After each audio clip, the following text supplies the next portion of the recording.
వాటిలో ఇంటింటి ప్రచారం చేయడం జరుగుతుంది.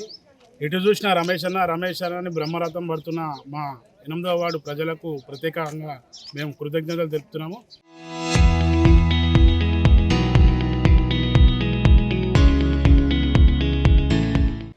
ఖచ్చితంగా భారీ మెజార్టీతోని రమేష్ అన్నను గెలిపించుకోనికి యువకులు, మహిళలు, పెద్ద మనుషులు అందరూ కోరుకుంటున్నారు. ఎందుకంటే పోయిన నష్టపరిహారం కూడా ఎవరికి టీఆర్ఎస్ ప్రభుత్వంలో దోపిడీ రాజ్యంలాగా దోచుకున్నంత దోచుకున్నారు, తిన్నకాడి తిన్నారు. ఇప్పుడు చక్కగా ఎస్టీ రిజర్వేషన్ రాగానే పక్కకు వచ్చి వాళ్ళ దగ్గర డబ్బులు వసూలు చేసుకుంటూ మా వాళ్ళని ఇబ్బంది పెట్టారు. ఇన్ని రోజులు ఇది నీకు పైసలు ఇస్తేనే ప్యాకేజ్ అని చెప్పి చాలామందిని ఇబ్బంది పెట్టారు. మాకు నమ్మకమైన వ్యక్తి రమేష్ అన్న కాబట్టి ఆయన పూర్తి మద్దతు ఇస్తామని ఊరు మొత్తం బ్రహ్మరథం పడుతున్నారు. ఖచ్చితంగా రమేష్ అన్నను భారీ మెజార్టీతో గెలిపించుకొని నర్సన్నకు గిఫ్ట్గా ఇచ్చి రేవంత్ అన్న గారు తీసుకుపోయి మా ఊరు సమస్యలు మొత్తం నెరవేరుస్తామని మాట ఇచ్చిండు. ఖచ్చితంగా మేము గెలిపించుకొని నర్సన్న త్రూలో మేము రేవంత్ రెడ్డి గారి ఆధ్వర్యంలో పోయి మా సమస్యలు చెప్పి ఏవైతే రావాల్సిన నష్టపరిహారం, ప్యాకేజీలు, ఒంటరి మహిళ, ఎలక్ట్రిసిటీ బిల్లు, 2500 పింఛన్లు కానీ, డాక్టర్ మహిళ భవనం పైసలు కానీ, కొంతమంది దోపిడీలు మొత్తం కాజేసిరు. ఆ పైసలు కూడా వాళ్ళని అక్కిస్తాము.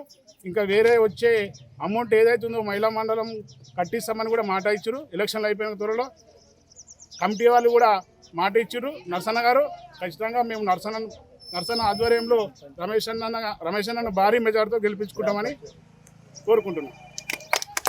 మాకు ఊరు గురించి అన్ని ఇవ్వాలి, మాకు అన్ని ఓడగొట్టుకున్నాము, అన్ని ఓడగొట్టుకొని వచ్చినాము. కేసీఆర్ సార్ ఇది ఇస్తా అన్నాడు, అది ఇస్తా అన్నాడు, ఏది ఇవ్వలేదు. గొర్రెకిత్తనన్నాడు, బర్రెకిత్తనన్నాడు, అన్ని లావణ్య పట్ట భూములు కొన్నా కానీ అన్ని పట్ట చేసి ఇస్తా అన్నాడు, ఏది చేయలేదు. తీసుకొచ్చిండు, అడవిలో వాడేసిండు. మాకు పని లేదు, పాట లేదు, పిల్లలు జల్లలు ఇబ్బంది పడుతున్నాము, మస్తు కష్టం ఎలా తీస్తున్నాము. మాకేమి పని పాట లేక తినేందుకు మస్తు ఇబ్బంది పడుతున్నారు మా పిల్లలు, మేము, మా ఊరు మొత్తము అనాథ లెక్క అయిపోయింది.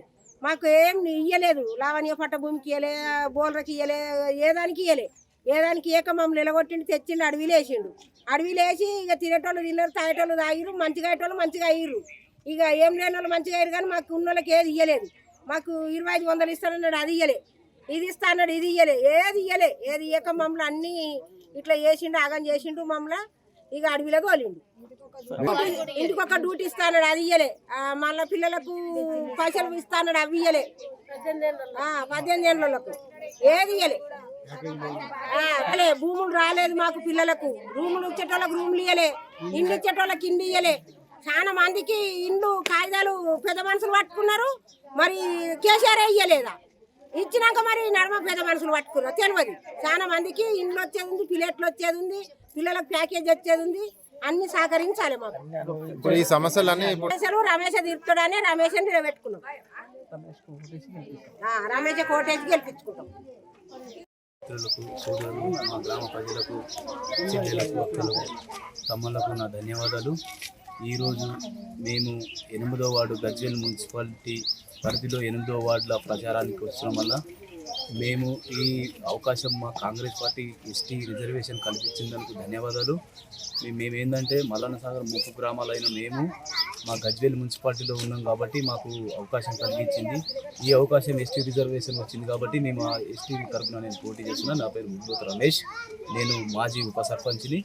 నా గత మల్లన్న సాగర్లో కొన్ని అంశాల మీద కొన్ని రోజులు కూడా నేను కష్టపడి కొన్ని సమస్యలు కూడా తీసుకుపోయినాను.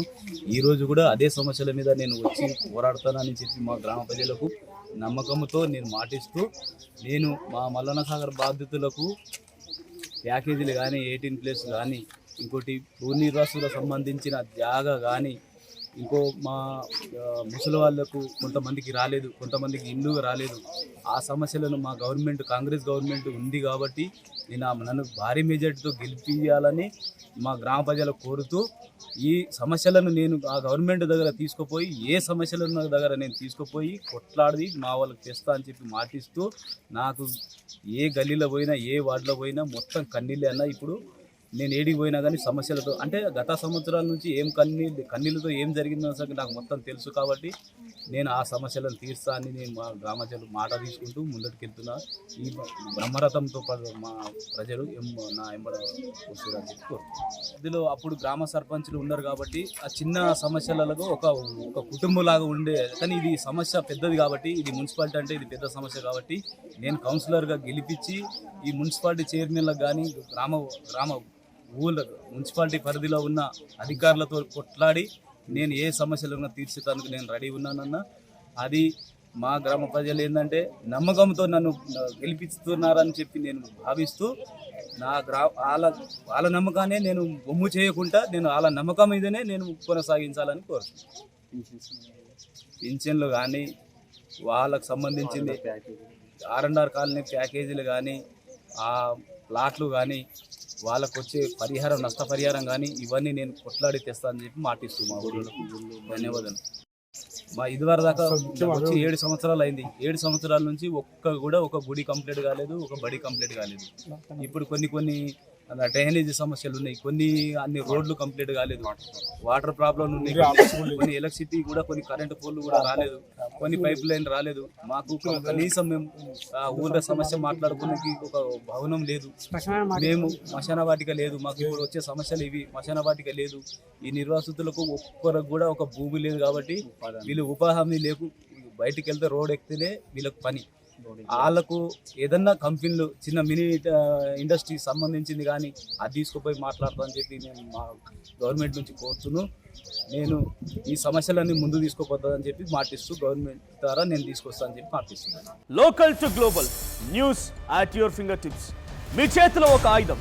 Download raw TV app. Media legend Ravi Prakash is back.